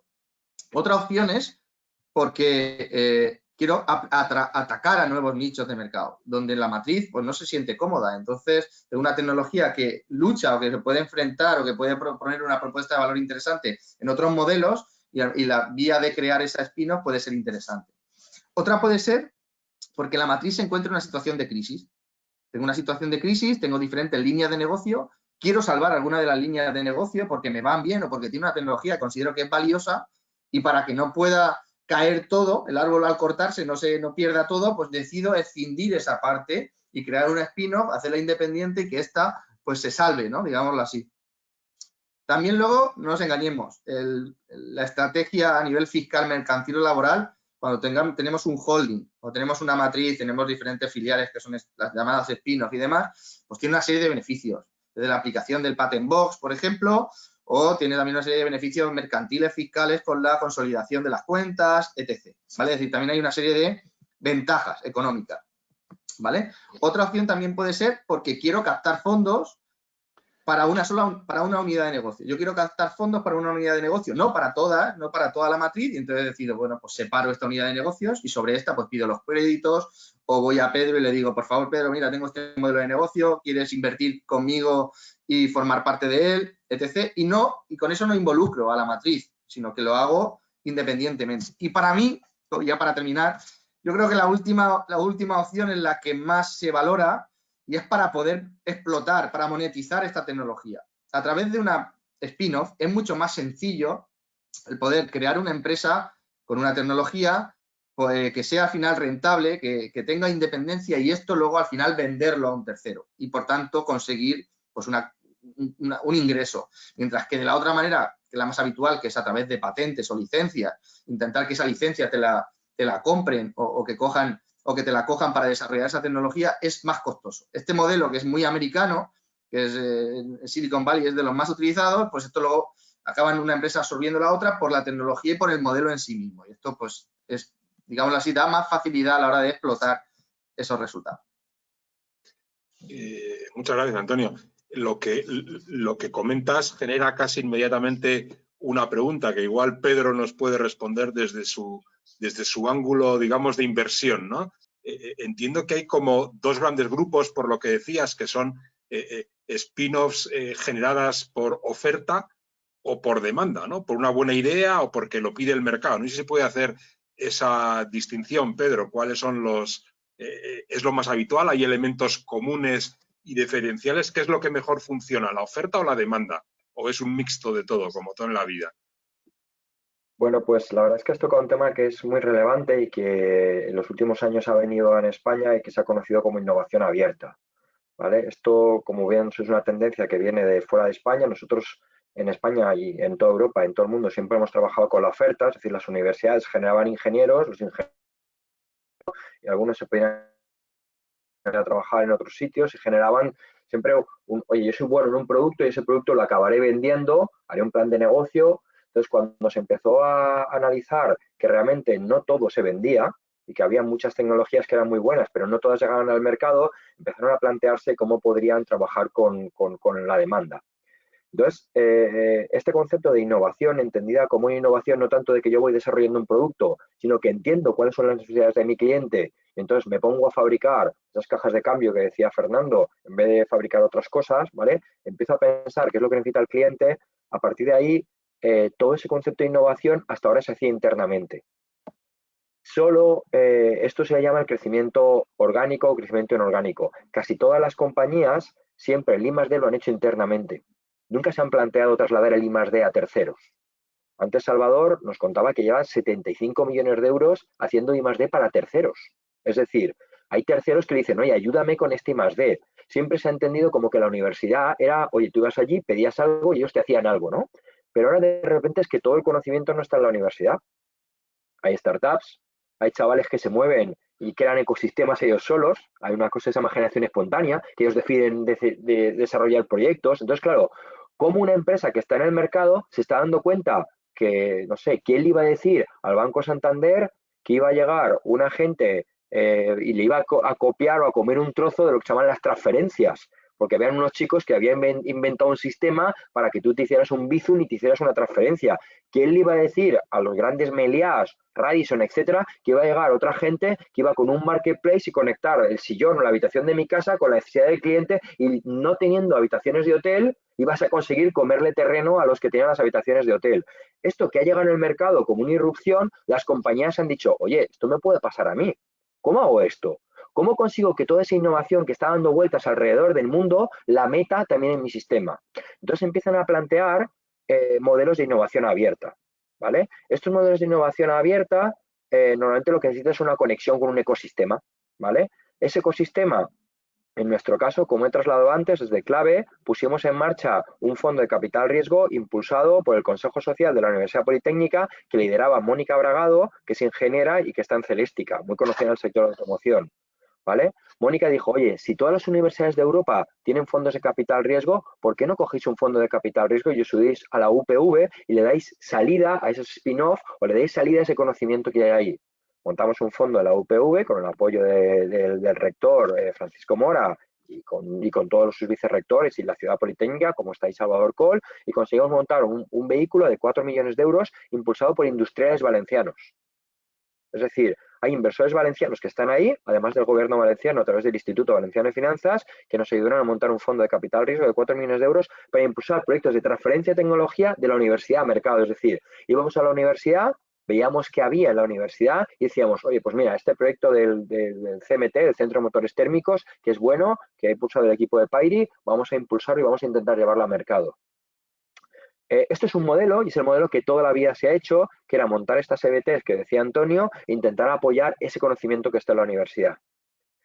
Pero desde hace unos 5 años ha aparecido otro modelo y yo tengo la suerte de estar gestionando un fondo también en la otra dirección, un fondo de demanda, que es totalmente contrario a este fondo de oferta. Es decir, en vez de juntarme con la universidad, lo que he hecho ha sido es preguntarle a 10 industriales del país, estilo Fernando, 10 empresas de alimentación de primer nivel del país y les he dicho, ¿qué necesitáis? Contarme cuáles son vuestros problemas. ¿Qué planteamientos tenían vuestros clientes? ¿Qué problemas son? ¿Son problemas de producto? ¿Son problemas de proceso? ¿Son problemas de canal? Oye, yo tengo un producto muy bueno, pero no sé cómo llegar al cliente. O no, mira, yo lo que quiero es un producto diferente. O quiero meter una capa de algorítmica o una capa en mis cajas de cambio. Entonces, o a veces no, a veces lo que quiere la gente es comer unas coles que tengan otros beneficios nutricionales. Entonces, tú tienes que trabajar en producto, en proceso o en canal para intentar ayudar a que estas compañías, estas corporates, consigan soluciones. Por lo tanto, al final, lo que fuimos a trabajar en 2 niveles. Trabajar con los fondos de oferta, te pegas a la universidad o te pegas a los centros de conocimiento, o trabajas con los industriales y te pegas de alguna manera a los industriales. Son 2 modelos diferentes de trabajar. Ya os puedo compartir, o puedo compartir a todo el mundo, que es mucho más fácil trabajar con fondos de demanda. Porque al final, pues una empresa como Yonder, por ejemplo, o muchas otras con las que nosotros trabajamos, está en contacto con sus clientes y más o menos sabe qué necesitan sus clientes. Por lo tanto, dice, oye, yo lo que necesito es, oye, pues unos nuevos algoritmos o unos sistemas diferentes. Y por lo tanto, tú lo que haces es que buscas en la academia, como decía antes Salvador, pero en este caso sería la academia mundial, oye, ¿esta solución está en España o está en Singapur? Es que al final, y eso, claro, nos obliga a competir. La experiencia de fondos de capital riesgo de oferta y demanda es claramente una balanza a favor de la demanda. Estamos hablando de por 5. Cuando tú montas un fondo de capital riesgo desde el punto de vista de la oferta tecnológica, te cuesta prácticamente llevarlo al mercado 1 por 2. Es decir, esos son los retornos que tienes. En cambio, si lo montas desde el punto de vista de la demanda, estás en 1 por 5. ¿Qué está ocurriendo en España? Que muy poquitas empresas están acostumbradas a hacer innovación abierta y a dejar que el conocimiento les venga de todos, les venga de terceros. Normalmente casi todas las empresas solían hacer ese I+D interno, tenían su jefe con su bata blanca, que ya me lo estoy imaginando, que tenía sus años de experiencia, pero ese señor estaba en su canal. Pero cuando decía, no, es que hay unos chavales que hacen algo diferente, él decía, no, eso es imposible. Yo estoy en mi empresa, somos una multinacional, esto lo tenemos muy controlado, ¿no? Y de repente llegan unos tíos y te hacen un sistema y te cambian las reglas del juego. Eso que hoy en día está pasando, algunas empresas empiezan a ser conscientes de ese sistema y se han lanzado de manera rápida a este modelo de innovación abierta. El otro día estaba con un fabricante mundial lácteo, se llama Arla Foods, mega compañía mundial, ¿no? Y me decía que tenía 4 niveles de innovación abierta. El primer modelo de innovación abierta, él llamaba la relación con la academia. Y cómo esta multinacional danesa estaba trabajando con más de 20 universidades de todo el mundo. Pero 20 universidades me refiero desde Berkeley hasta me imagino que la Politécnica de Copenhague y, oye, con todo el que se mueva. Por lo tanto, Ojalá fuera de Valencia, ¿no, Salvador? Y ojalá esté trabajando en la FUT con vosotros, ¿vale? Estoy seguro que será así, ¿no? Ojalá sea así. Si estuviese en Valencia, Paco, estoy seguro que trabajaría con la Politécnica de Valencia. No me queda la menor duda, ¿vale? En segunda fuente de innovación abierta hablaba fondos de capital riesgo. ¿Dónde? ¿Por qué? Porque si en la primera tienen la ortodoxia de la innovación y tienen de alguna manera las patentes y todo el conocimiento, en la segunda tiene toda la frescura y la rapidez de conocer diferentes modelos de negocio. Antes decía Elena que había muchos modelos de negocio que estaban llegando al sector automovilístico, como el tema del uso del coche por horas y cosas de este estilo. Pues todos esos modelos de negocio no han venido del entorno universitario, han venido del entorno empresarial, donde ha habido gente que se ha movido y ha cambiado esas reglas del juego. El tercer área de colaboración era la relación con tus proveedores o con tus clientes. Cómo tú te integrabas verticalmente hacia adelante y hacia detrás y hablabas con tu proveedor de plástico y le decías, oye, esto lo podemos hacer de otra manera, esta innovación lo podemos hacer de otra forma, ¿vale? Y la cuarta vía de innovación era las redes de conocimiento europeas. Los famosos KETS o los H2020 o todos los programas que hay. Arla Foods me decía, si tú trabajas en esos 4 aspectos, estoy seguro que vas a conseguir que toda la innovación que hay en el mercado venga hacia ti. Al final aquí estamos representados muchos de ellos. Estamos la academia, está Salvador, y en la academia está Iván trabajando con la propiedad intelectual y todo ese trabajo. Están las startups y las empresas, que muchas cosas las estamos trabajando nosotros. Iván antes hablaba de BTS y tal. Y quedan la relación con los proveedores y con los clientes, cosas, bueno, pues está Fernando que nos puede hablar mucho de eso. Es decir, al final nuestra experiencia como fondos de capital riesgo es que es mucho más fácil hacer fondos de demanda que hacer fondos de oferta. Esto las empresas poco a poco se han dado cuenta. Oye, todo el mundo sabe que Repsol siempre tiene su fondo de capital riesgo. Es decir, las megacorp todas tienen sus VCs y tienen sus fondos. Pero eso, ¿cómo lo consigues trasladar a las pymes?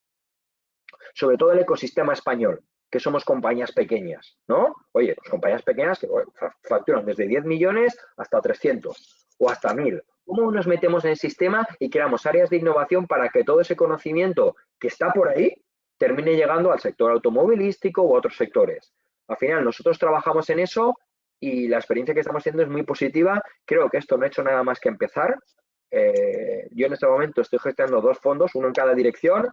Es diferente trabajar desde la oferta a trabajar desde la demanda, pero en los 2 casos hay una innovación y por lo tanto sería que yo creo que hay un comienzo, una actividad que ha venido para quedarse en todos los sectores. Porque igual que nos hemos repensado el sector de la biotecnología o el del automóvil, el de la alimentación está en este momento en plena ebullición, pero en plena ebullición. Todo el mundo está planteándose qué comemos, cómo lo comemos, cómo nos afecta a nuestra salud y cómo esto nos hace ser mejores. Y yo creo que tenemos una gran oportunidad en las empresas en empezar a adquirir este conocimiento. Pues muchas gracias, Pedro. También otro chorro de ideas, ¿no? De las diferencias entre oferta y demanda, los modelos de innovación abierta. Habéis hablado de modelos que tienen grandes empresas y del reto que suponen. Eso lo estamos viendo desde nuestra perspectiva cada vez más. También lo que se llama middle market, ¿no? No solo está la innovación en las empresas del IBEX, ¿no? Y también, pues habéis hablado de 4 líneas.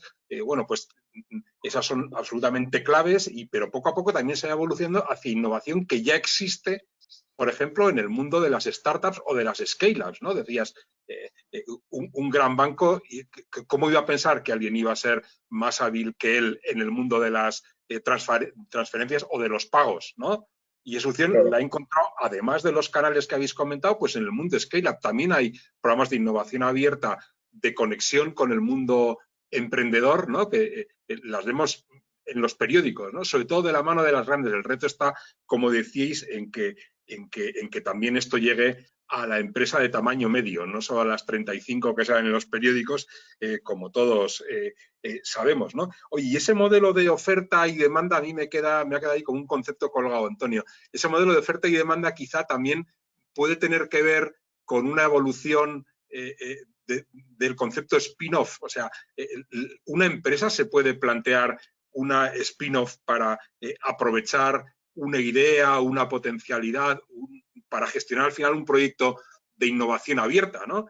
¿Cómo funciona eso? ¿Cómo se puede ayudar a una empresa en el momento en que piense que a lo mejor hay una innovación que podría generar con ese formato de spin-off, ¿no? Que es hacer una parte, ¿no? Para poder explotar una innovación. ¿Cómo lo veis eso, Antonio? ¿Cómo podéis ayudar a la empresa a lanzar un spin-off, a darle forma y a lanzarlo al mercado?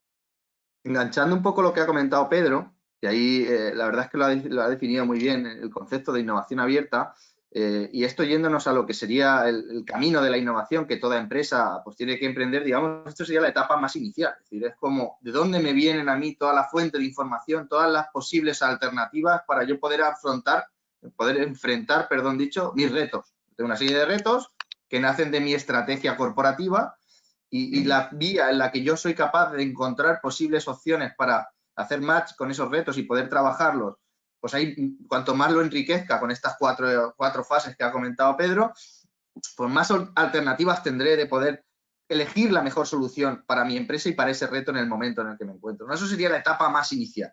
Luego tenemos una segunda etapa que es, ya una vez que ya surgen esos proyectos, pues la financiación de la innovación tan conocida, cómo voy a poder aportar a los proyectos todas las estrategias financieras y fiscales para que este proyecto me cueste lo mínimo posible, ya que tiene un riesgo en sí mismo el proyecto porque es I+D y toda la innovación tiene siempre un riesgo de que no lo consigamos, pues esto desde Europa, desde España, pues hay una serie de estrategias financieras y fiscales que te ayudan a que esto te cueste lo mínimo posible. Y ahí entraríamos con el tema de ayudas, reducciones, bonificaciones, activaciones de gastos, etc. Todo ya lo conocemos, este tema. Y nos iríamos a la última etapa. Y es que cuando ya termino el proyecto, de ahí surge un know-how, de ahí surge una tecnología, y aquí es donde cobra sentido el cómo exploto yo esta tecnología. Normalmente, igual que comentaba también Pedro, la gran mayoría de las empresas españolas, igual que la innovación, casi todas intentan innovar internamente y lo del Open Innovation todavía no lo ven claro, lo mismo ocurre con cómo exploto mis resultados. Ellas, la gran mayoría de las empresas, lo que hacen es, pues, si no lo puedo explotar internamente, no tiene sentido que yo esto lo explote, lo guardo en el cajón y ahí se queda.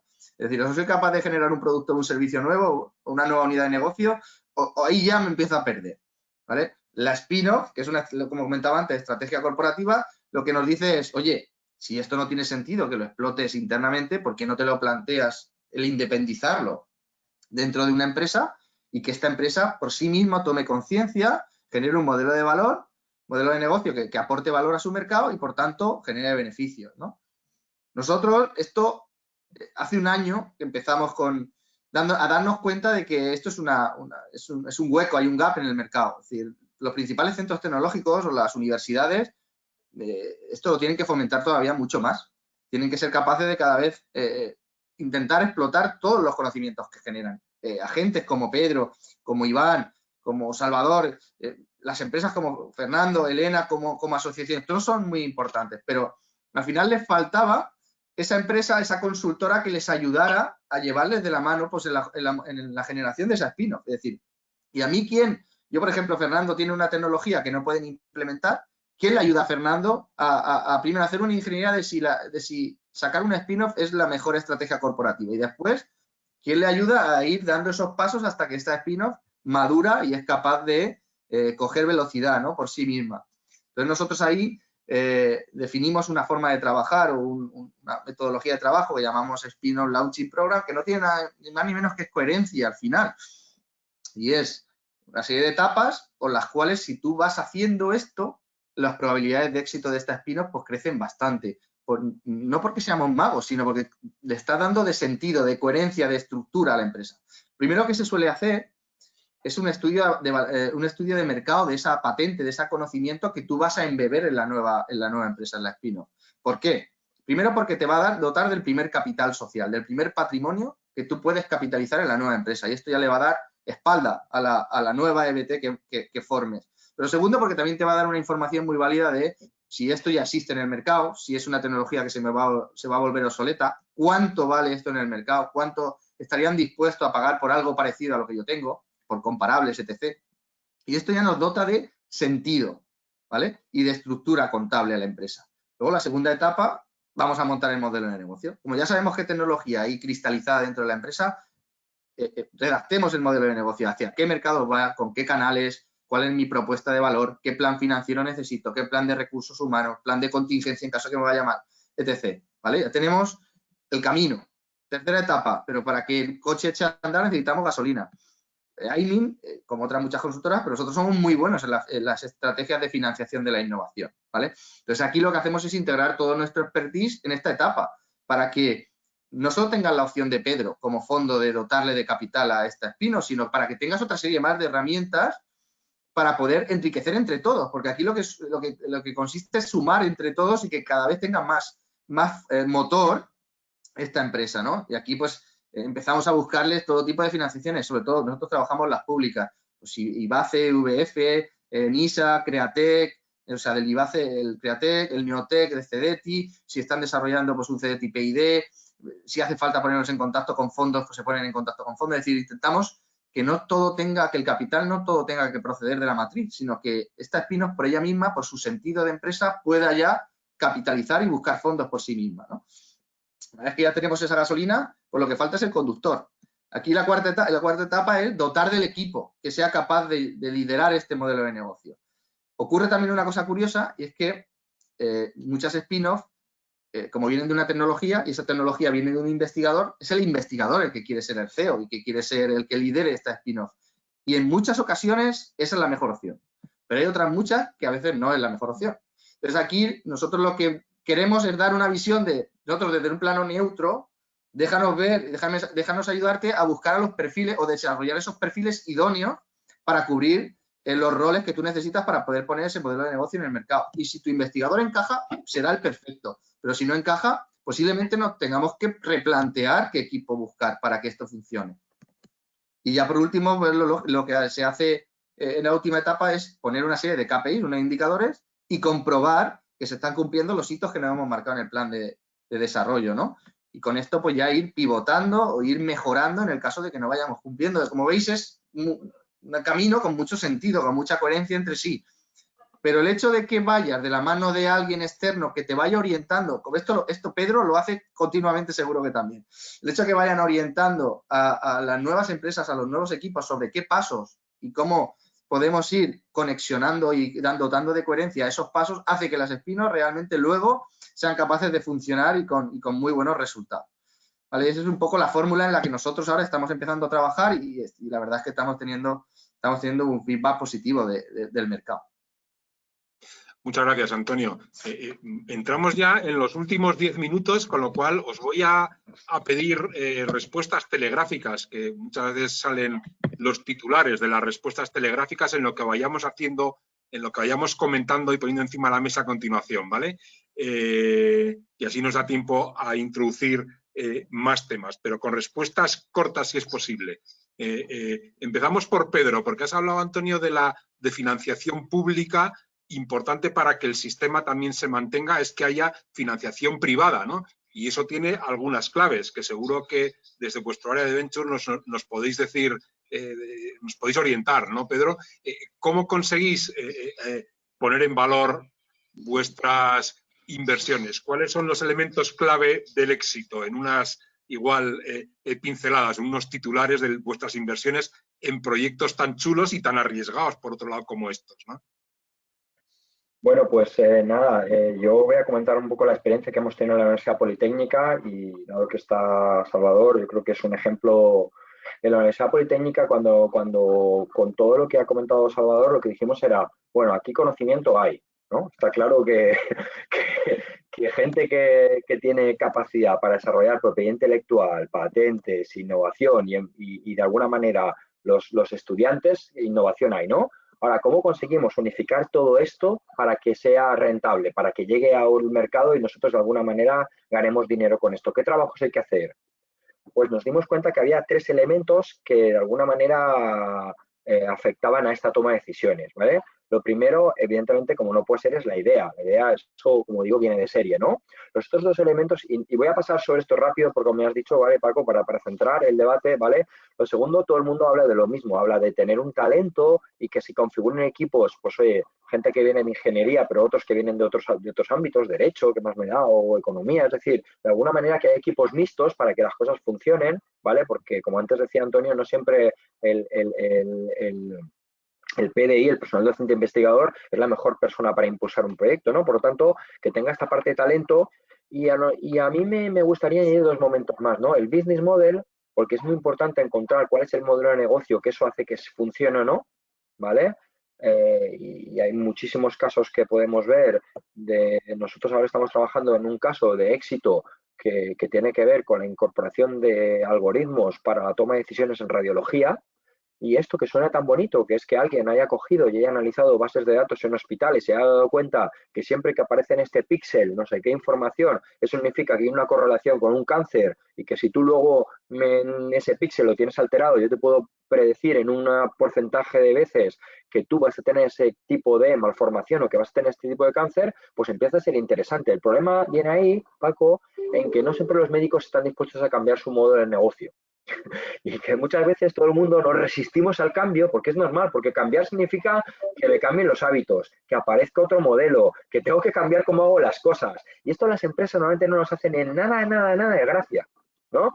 Entonces, ¿cómo hacemos esto para que una startup que está aportando un valor se incorpore a la toma de decisiones? Pues evidentemente hace falta un momento, ¿no? Un momentum. Y el momento este es fundamental. ¿Por qué hay momentos donde las cosas cambian? Oye, llega una pandemia, esa pandemia nos replanteamos qué comemos, ¿por qué comemos eso? De repente las empresas empiezan a plantearse cómo pueden mejorar la alimentación. Oye, a Fernando le entra negocio por todas partes, porque ahí comer pasa a ser importante, ¿no? Es decir, esta correlación entre el por qué aparecen las cosas en un momento y cómo la tecnología es habilitadora, como lo mismo que fue Tesla hace muchos años para el cambio del automóvil. Ya no, es decir, nadie entiende un antes y un después sin Tesla en el mundo del automóvil. ¿Y cuántos años lleva Elena Tesla en el mercado? ¿10? ¿15? No sé, igual me he pasado, ¿eh? Igual lleva 7. Es decir, ¿quién iba a decir que a los Volkswagen, Ford, yo qué sé, etcétera, les iba a cambiar el paso un chico que lleva menos de 10 años en el mercado? Es que es imposible, ¿no? Entonces, ¿cómo te planteas esto? Porque hay un momento en el que las cosas pasan y cuando ese momento cambia, entra la disrupción. ¿Qué ocurre? Que todas las empresas estamos normalmente haciendo lo mismo, copiamos. Y copiamos lo que hacen otros. Por lo tanto, la disrupción funciona de la siguiente manera. Alguien hace un invento y todo el mundo se pone a iterar al lado de ese invento, hasta que alguien hace otra vez un cambio y vuelve a subir, y todo el mundo itera. En estos modelos de innovación está pasando lo mismo. Hoy tenemos una oportunidad de ser actores, entonces yo te diría talento, tecnología e idea, business model, evidentemente el dinero, como no puede ser de otra manera, para que la cosa funcione tanto en actor privado o en actor público, me da lo mismo, y evidentemente un momentum. Si esos 5 elementos los tienes en la mesa, estoy seguro que tienes éxito, Paco. Entonces, nosotros hemos tenido proyectos donde han fallado pues el equipo y el proyecto, aunque tuviese unas patentes espectaculares, no han ido bien. A veces que nos ha fallado el modelo de negocio y lo que hicimos mal es el modelo de negocio y a veces nos hemos quedado cortos en dinero. Y ese es el problema en que nos hemos gastado. Pero normalmente la suma de esos 5 elementos es lo que da el éxito. Qué chulo, que tampoco es la garantía, ¿no? Porque todo tiene que ver con el riesgo y con el futuro, ¿no? Todo es imprevisible. Pero bueno, clave es absolutamente clave, ¿no? Para plantear cómo invertir en proyectos de este perfil, ¿no? Vamos a pasar a hablar rápidamente de un proyecto que sabemos que tiene encima de la mesa el equipo de Elena desde Avia, ¿no? Hemos oído hablar de Mobility Innovation. ¿Nos cuentas cómo lo habéis aterrizado? ¿En qué consiste? Correcto, pues bueno. La respuesta, ¿no? Además, yo creo que viene en el momento adecuado de la conferencia porque resume un poco las principales ideas que cada uno de los ponentes ha ido poniendo encima de la mesa, ¿no? Desde Avia hemos puesto en marcha, con el apoyo de la Generalitat, lo que denominamos el Mobility Innovation Valencia. Lo que queremos con esta iniciativa es seguir viviendo de este sector dentro de 20 años, del cual pues tantas familias dependen, ¿no? Lo que necesitamos para ello es que las empresas se transformen, para seguir siendo un sector fuerte y que siga generando riqueza para el territorio y empleo de calidad, ¿no? ¿Cómo lo queremos hacer o cuál es la visión, ¿no?, de este MIP? Es posicionar a la Comunidad Valenciana como referente global en soluciones industriales de movilidad. Queremos que todos esos cambios, todas esas innovaciones puedan ocurrir en nuestro territorio. ¿Por qué? Porque queremos que los principales actores que deciden dónde se desarrollan los proyectos y dónde se realizan las inversiones nos conozcan y pongan a la Comunidad Valenciana como foco destinatario de esas nuevas inversiones, ¿no? ¿Y por qué? ¿Por qué lo hacemos? Pues bueno, ante todos estos nuevos retos que ya hemos hablado de forma reiterativa en esta sesión que plantea la nueva movilidad, lo que queremos es desarrollar esas soluciones reales, escalables y sostenibles siempre hablando desde un ámbito industrial, aquí. Queremos que ocurra aquí, en nuestro territorio, en este territorio tan maravilloso que a todos nos encanta vivir, ¿no? ¿Y cómo lo vamos a hacer? Pues muy fácil, generando lo que ya se ha comentado mucho en esta mesa, ¿no? Mediante ese ecosistema abierto. Lo decía Pedro, pero también lo habéis comentado otros ponentes. Queremos generar un ecosistema abierto para que todos podamos empujar en la misma dirección, ¿no? Para ayudar a dar respuesta a estas soluciones industriales. Consta de 5 pasos, es sencillo. Primero identificamos las demandas. Lo que hacemos es esas megatrends que comentábamos al principio de la sesión, aterrizarlas en retos, en proyectos, en necesidades que las empresas identifiquen como que son estratégicas para ellas desarrollar para la evolución de su negocio. Luego identificamos soluciones, como decía Salva, necesitan que el sector tire de ellos, pues eso es lo que estamos haciendo. Ponemos encima de la mesa esos retos, esos proyectos y se lo hacemos visible a todo el sistema de conocimiento que tenemos en nuestro territorio. Ahora, aunque también abriremos al exterior, evidentemente, en un futuro, para que nos den respuestas a esas necesidades que tenemos. Luego el MIB selecciona aquellos retos o aquellos proyectos que consideramos que son de interés para todo el ecosistema y para la evolución del sector en nuestro territorio e invertimos en esas soluciones escalables. Invertimos en esos demostradores. ¿Para qué? Para que con ese know-how generado podamos compartirlo, tanto en el ecosistema como ayudar en esa transferencia de conocimiento, pues a través de spin-offs, como podría decir Antonio, a través de alguna empresa que quiera adquirir la tecnología. Bueno, en cada caso se analizaría la solución idónea.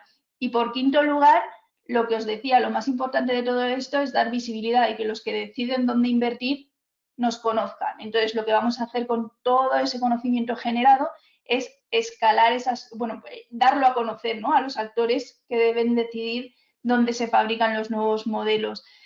Y por último, lo que queremos es escalar todas estas soluciones a los entornos de ciudades y al cliente final, que se ha comentado también en la sesión. Hay que tener en cuenta qué quiere el que va a utilizar ese producto. Entonces, hay que tenerlos ahí también en cuenta. También tenemos en mente todo lo que es fondos de inversión o fondos de demanda, que creo que sería el término exacto por lo que ha explicado Pedro. No estamos ahora mismo en esa fase de madurez, pero sí que lo tenemos en mente. ¿Y qué resultados esperamos? Y con esto ya acabo, ¿no? Pues por una parte, acelerar las inversiones en tecnología y enfocarlos a una mayor efectividad en la industrialización de esas soluciones. Por otra parte, facilitar la cooperación a través de proyectos de innovación, pero muy dirigidos a soluciones que demandará el mercado. Como decía Iván, ¿no? Hay que provocar esa cooperación, pero tener muy cerrado lo que son los secretos profesionales para que luego no hayan problemas. Luego también desarrollamos demostradores y pilotos, como os he comentado, a través de la colaboración y ese ecosistema abierto, innovador y colaborativo. Y por último, venderlo al exterior, para que vengan, inviertan en nosotros y sigamos siendo una comunidad con un peso industrial cada vez mayor. Muchas gracias, Elena. Innovación en formato red. Y muy rápidamente, que tenemos prácticamente 3 minutos y nos gustaría que cerrara Salva desde el punto de vista universitario.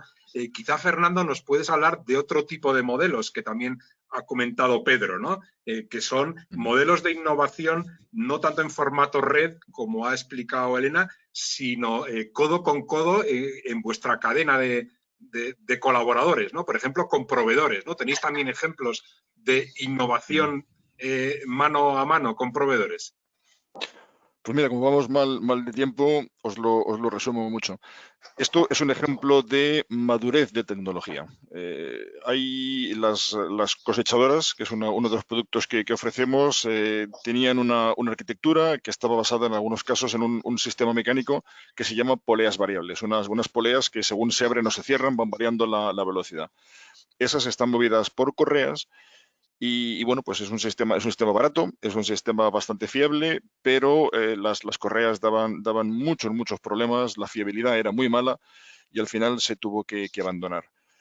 Te adaptas, ¿no? La idea es buena, como decíais antes, te adaptas, buscas otra solución y esa solución pues es un poquito más cara, a lo mejor te permite un poquito más de control, tiene un poquito menos de eficiencia, pero en el background sigues trabajando con el proveedor, que tenía una muy buena idea, hasta el momento en el que la tecnología está suficientemente madura como para poder aprovecharlo. Entonces, en ese momento, digamos que si ellos han sido capaces de engancharse contigo y haber alcanzado tu nivel tecnológico y han demostrado la madurez y la fiabilidad, entonces lo coges y haces lo que hemos hecho nosotros, que es hemos diseñado una nueva máquina alrededor de esa tecnología, alrededor de unas correas de una capacidad y de una fiabilidad brutal.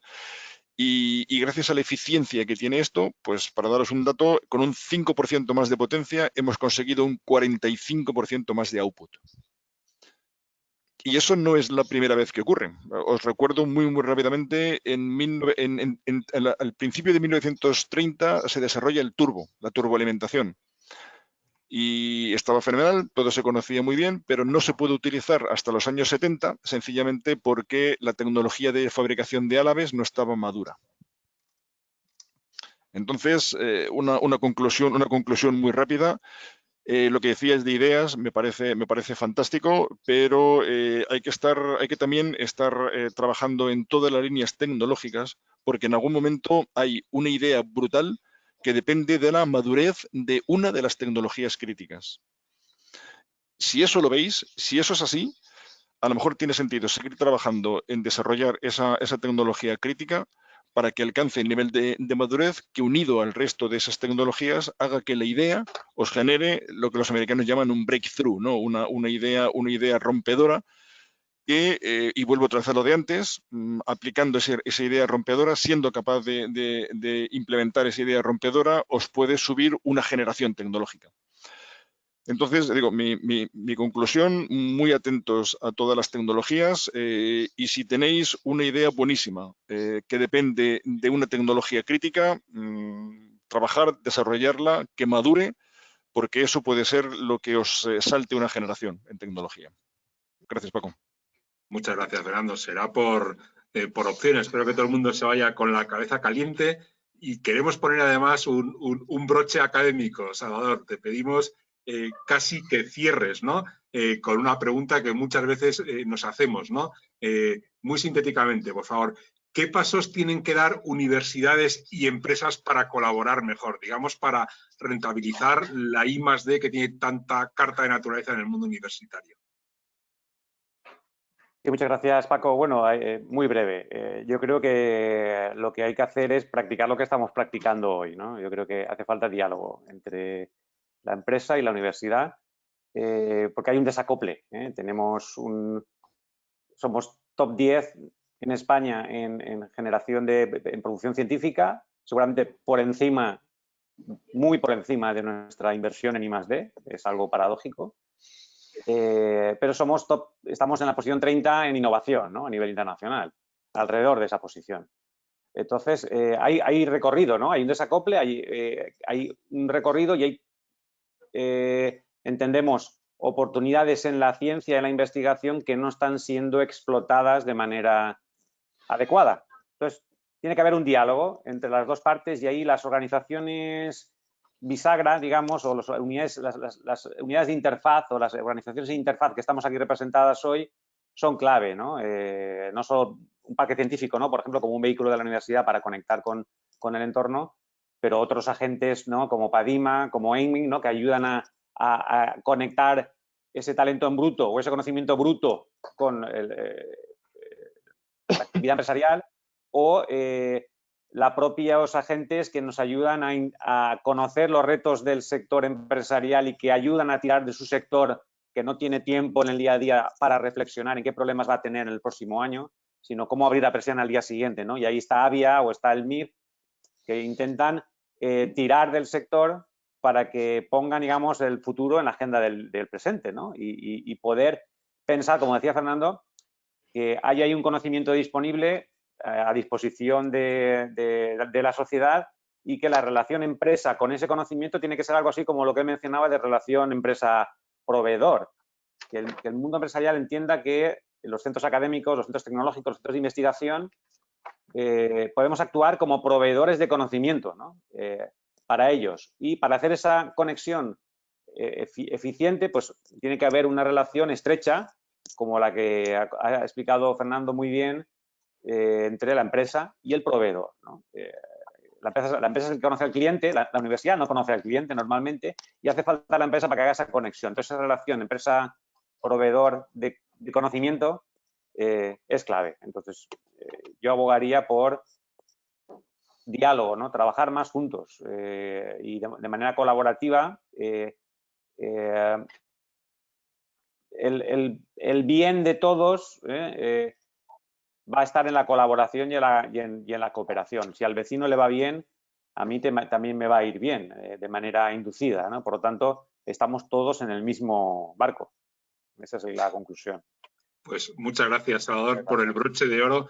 Lamentablemente no tenemos tiempo para lo que se ha ido generando por el chat. Como hemos hecho en otras ocasiones, contestaremos con la ayuda de Eiming a lo que hayáis ido formulando por ahí, pero queremos ser respetuosos con el tiempo y ya nos hemos pasado un poquito. Pido disculpas, ¿no? Ha sido muy chulo ver cómo esto va. Podríamos estar aquí hablando, pues no sé, hasta que tengamos la vacuna disponible, ¿no? Va de conocimiento, va de habilidades, va de tecnología, va de ecosistema, ¿no? Y sobre todo va de cambio. Habéis comentado que cuesta mucho cambiar porque tenemos todos una inercia histórica y, bueno, quizás es otra de las claves de futuro y ese cambio depende de los que estamos aquí y depende también de los que nos están escuchando porque cambiaremos entre todos. Así que, bueno, ahí queda eso. Muchas gracias, Elena, Fernando, Pedro, Salva, Iván, Antonio, ha sido un placer y gracias a todos vosotros por escucharnos y por participar. Hasta pronto. Muchas gracias a vosotros. Buenos días. Hasta luego. Gracias. Buenos días.